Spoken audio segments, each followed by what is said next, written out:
Receita de ovo para você ganhar massa e ficar forte. Vamos lá? Então vamos pegar o nosso liquidificador, colocar aqui. Agora vamos colocar os ovos. Isso mesmo. Vamos colocar. Não, primeiro vamos colocar leite.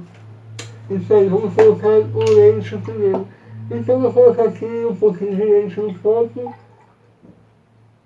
Aqui, pronto. Colocar um copo de leite aqui. Normal.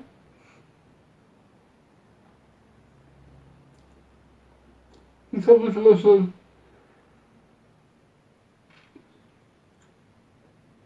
Então essa é a receita de ovo para você ganhar massa.